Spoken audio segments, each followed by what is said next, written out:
Fox News Alert, we promised you the briefing. Here it is. Economist.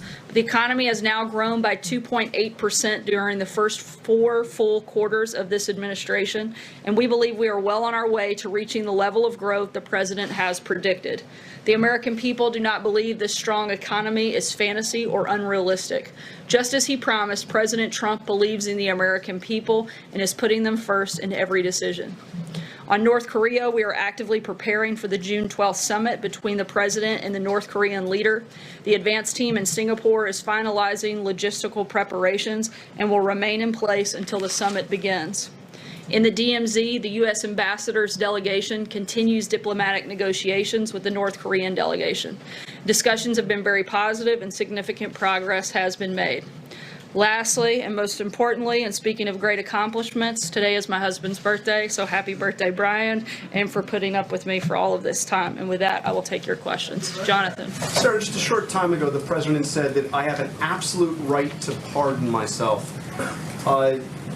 Why does he think that, and does he also agree with Rudy Giuliani, his lawyer, that a pardon for himself would be unthinkable and would lead to immediate impeachment? Thankfully, the president hasn't done anything wrong and wouldn't have any need for a pardon. But does he absolutely rule out doing that? I mean, does he rule out ever issuing a pardon for himself? Once again, thankfully, the president hasn't done anything wrong and therefore wouldn't need one. Steve? How does the president respond to this criticism from Republicans about his tariffs against the EU, Canada, and Mexico? How do you reassure these senators and various people who are complaining about this? Imposing the 232 tariffs protect the steel and aluminum industries because they're very critical to our national security. And for months, the United States has had discussions with Canada, Mexico, and the EU to find an alternative. Without an alternative solution, tariffs are the only measures appropriate to safeguard the country. We have strong relations with Mexico, Canada, and the EU, and will continue, and those will continue even though the tariffs are there. Ken? Sir, what was the contents of the Kim Jong-un's letter to the president that he received last week? And what did the president take away from that? Is he more encouraged based on receiving that letter? I'm not going to get into the specifics of the letter, but as the president said, they were interesting, and we feel like things are continuing to move forward and good progress has been made, and we're continuing to prepare for the President's Summit. I can tell you the President has been receiving daily briefings on North Korea from his national security team, and I can also tell you the schedule for tentatively for that first meeting will be on June 12th at 9 a.m. Singapore time and take place at June 11th, 9 p.m. East Coast time. There's a separate report that Vladimir Putin has reached out to Kim Jong-un and wants to meet with him. Is that a meeting that the president think would be constructive to this process? Does the president support Vladimir Putin meeting with Kim Jong-un as well? Our focus is on the president's meeting with Kim Jong-un, and the president will make his views known directly to him when we're in Singapore, and our focus will continue to be on denuclearization. Mara. Sarah, why the president tweeted that the special counsel law was totally unconstitutional. If that's the case, why is he allowing his own Justice Department to abide by it? Look, scholars have raised a number of questions about the legality of the special counsel process. The president's made his views about the special counsel very clear, and the president knows that the special counsel isn't needed because, once again, he hasn't done anything wrong. There was no obstruction, no collusion, and no wrongdoing. However, we continue to cooperate. He's never said the law itself was unconstitutional. How can he allow his own Justice Department to participate in something that's unconstitutional? Once again, I addressed this. The scholars have raised a number of questions on it, and the president's made his views clear. Francesca? Thank you, sir. I did want to follow up on that and try and figure out what exactly the basis was for the president's claim that it is unconstitutional. But I wanted to ask you about something else as well. EPA Administrator Scott Pruitt has been accused of enlisting taxpayer-funded staffer to not only shop for apartments around Washington, D.C., but also to shop for a used mattress from the president's hotel just around the corner. And I wanted to know if any of that gives the president pause at this point or causes his confidence in Scott Pruitt to waver. Certainly looking into the matter. I couldn't comment on the specifics of the furniture used in his apartment. John? And certainly would not attempt to. John, go ahead. Dwell on that for a second and let it sink in. I'd prefer not to, but go ahead. You said that significant progress is being made in the diplomatic talks in the DMZ between U.S. and North Korean officials. The big question here is denuclearization. The president would like it to happen all at once. He said that before, but that it could also be a phased-in process. I know that the meeting has yet to take place, but certainly they're trying to iron out some details here. Does it look like it will be in all at once, or is the phase-in more likely? Look, I'm not going to go ahead and predict a meeting that hasn't even taken place yet, and I can't get into the ongoing diplomatic talks, but I can tell you that they've been positive, and we're looking forward to the meeting in Singapore. Stephen? No matter what you call it, is maximum pressure still the policy of the United States toward North Korea? Our policy hasn't changed, and as the president stated, we have sanctions on. They're very powerful, and we would not take those sanctions off unless North Korea denuclearized. Peter? So let me ask you if I can. Does the president believe that he is above the law? Certainly not. The president hasn't done anything wrong. The question isn't if he's done anything wrong. I guess the question is, does the president believe the framers envisioned a system where the president couldn't pardon himself, where the president could be above the law? Certainly, the Constitution very clearly lays out the law. And once again, the president hasn't done anything wrong, and we feel very comfortable in that front. I know, but you just a moment ago said it's not that clear. So I guess simply put, does the president believe he is above the law? Certainly, no one is above the law. Vivian, go ahead. If I can't follow, just because I have Sorry, no, I'm going to keep going right here. I just want to ask you, this is an Sorry, important Peter, one, we're because gonna it's keep about, moving. Go I'll just ahead. keep asking if I can. Peter, The president, no, you can actually. well, Go actually, I'm ahead. going to, Sarah. I think this is important. I haven't had a chance to ask this continue to question. move on. Sarah, Sarah, thanks. Right here. Thanks. Go ahead. Sarah, what's the status of the tariffs on China? Does the administration still plan to move ahead with the June 15th deadline, as they stated? President Trump is taking steps to continue to reform the dysfunctional trade system that currently harms American workers and businesses, and the president is taking steps to protect U.S. technology and intellectual property from China's discriminatory and burdensome trade practices. We're going to continue in those negotiations. As you know, I put out a statement earlier this morning that those conversations continue. Brian?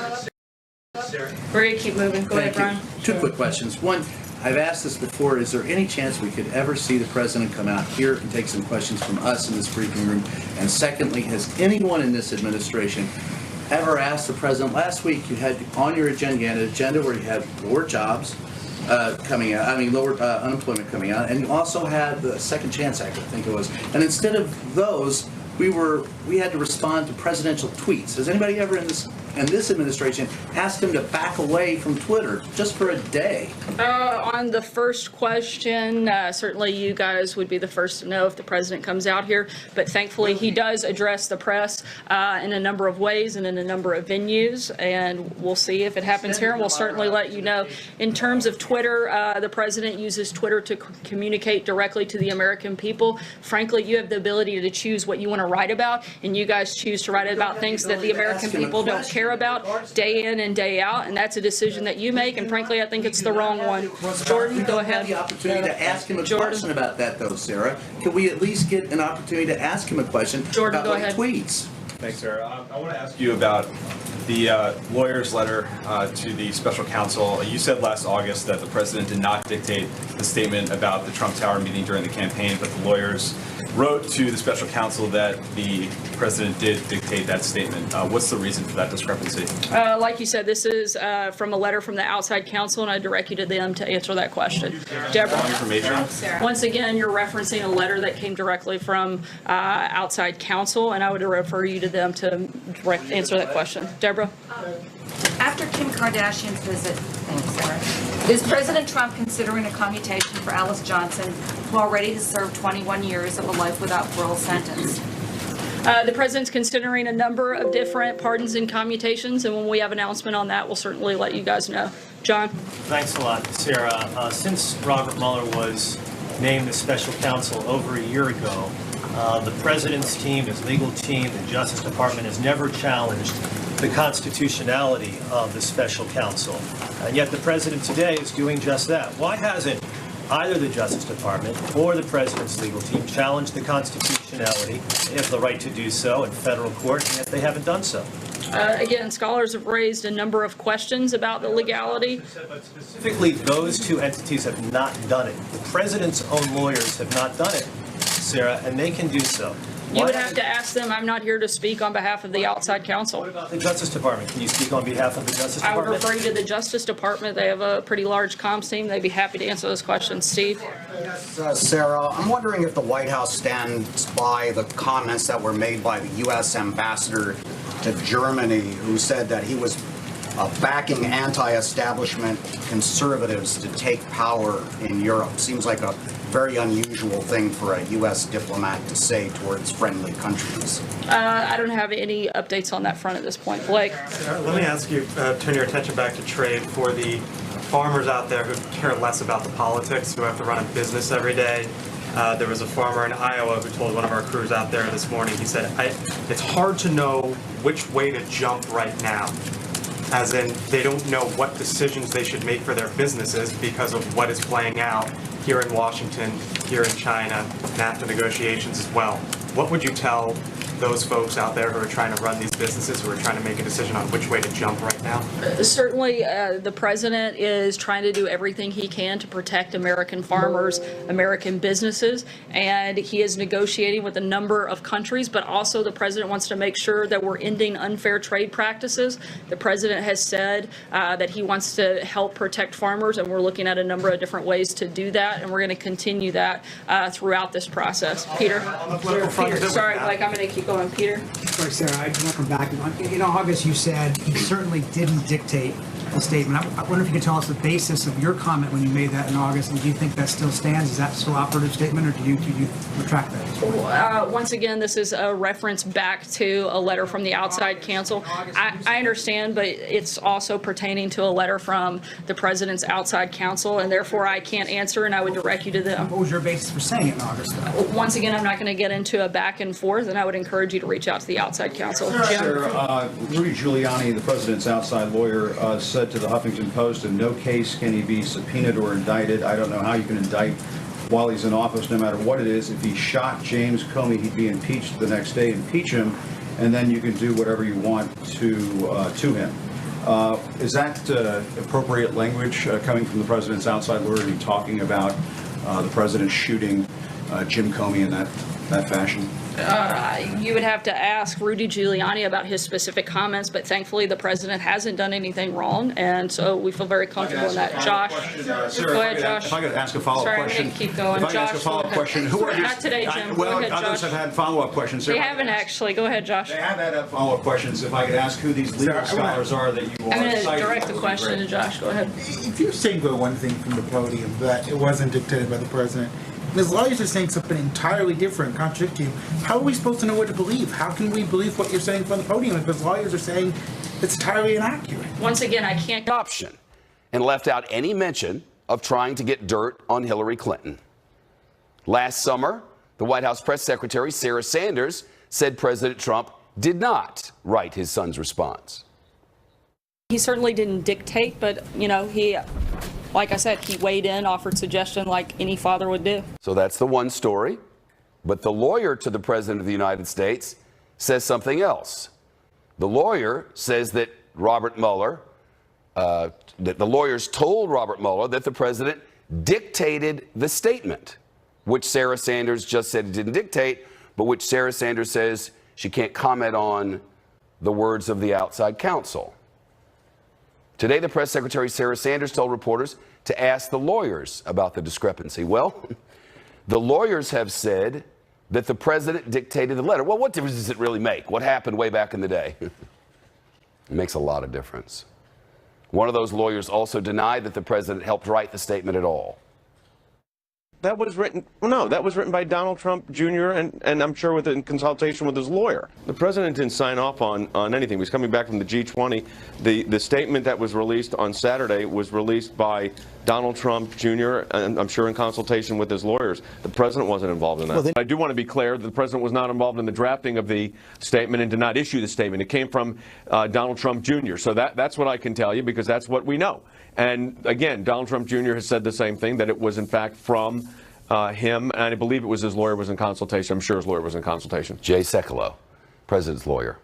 Another lawyer for the president says Sekulow was uninformed when he made those statements, and that actually the president did indeed dictate the memo back in the day, just as they said in the memo to the special counsel in January. Let's get to John Roberts, who's at the White House. Not really sure what to do with this, John, because the lawyers say one thing, the White House press secretary says another. It's one of those days where somebody's lying.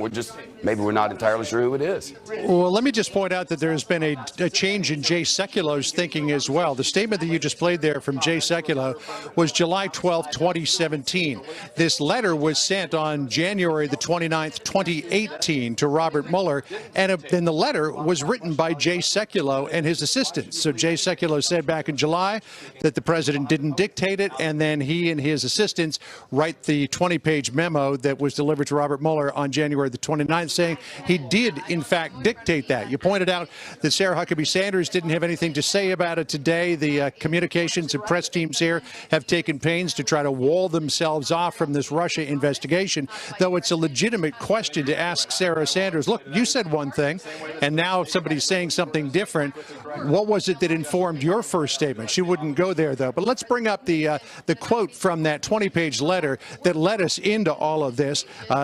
Jay Sekulow and John Dowd in this letter writing, quote, "You have received all of the notes, communications, and testimony indicating that the president dictated a short but accurate response to the New York Times article on behalf of his son, Donald Trump Jr. His son then followed up by making a full public disclosure regarding the meeting, including his public testimony that there was nothing to the meeting and certainly no evidence of collusion." As you can imagine, a reaction to all of this is flowing in fast and furious. Adam Schiff tweeting, quote, "First, we're told that there were no meetings with the Russians. Then we're told Trump had no part in drafting the false Trump Tower statement. Then we're told he weighed in. Now we're told he dictated it. Not a word can be trusted of Trump or his staff on Russia or perhaps anything." And if you go back to that 20-page memo, Shep, Jay Sekulow and John Dowd argue that this is a private matter between the president and the New York Times because that statement was to the New York Times in response to an article that they were writing about that June 9th, 2016 meeting. John Dowd and Sekulow insisting that the special counsel has no business asking any questions about what happened in a private matter between the president and the New York Times regarding his children. When you look at that letter in totality, it's building a big case, at least from the point of view of the president's legal team, for why Robert Mueller should not get a sit-down interview with the president. Shep? All right, John, thank you. Thank you. We'll be back to you in a minute because there's lots more news. Let's bring in Peter Nicholas, White House reporter for the Wall Street Journal. How are we supposed to process this? Well, you've got a discrepancy that the White House seems unwilling to clear up. So you have the lawyers saying one thing about that Trump Tower meeting and how it came about. And you have Sarah Sanders not willing to comment on it, which creates a bit of a credibility crisis, I think, for the White House. A credibility crisis? Yeah, I think that... because somebody's lying to us? Well, it's a discrepancy that the White House is so far... If one person says one thing and another person says another thing on the exact same matter that are opposites, somebody's not telling the truth. I mean, we clearly don't like using this word, but it seems to be... I mean, these inconsistencies seem to be among the most consistent things that we live with now. Well, that's right. And it is right. It's up to the White House to clear this up. And you have the memo leaked out. Lawyers were saying, have said one thing about it. They said the president dictated that statement. Sarah Sanders said something different in her briefing, and she wasn't willing to address it at that hearing. Until she does, these questions are going to persist.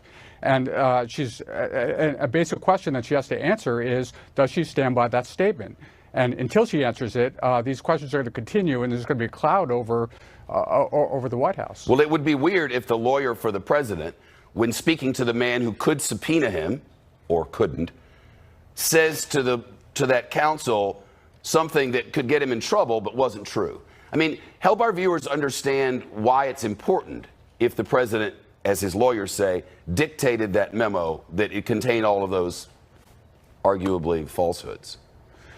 Well, because it's important because if the president dictated it and the statement isn't accurate and the president is saying it was about adoptions, the meeting in Trump Tower was about adoptions, when in fact members of his campaign were, and his son Don Jr. was trying to get dirt on Hillary Clinton. From Russians. From Russians. Right, from Russians. And that's what the lie was about.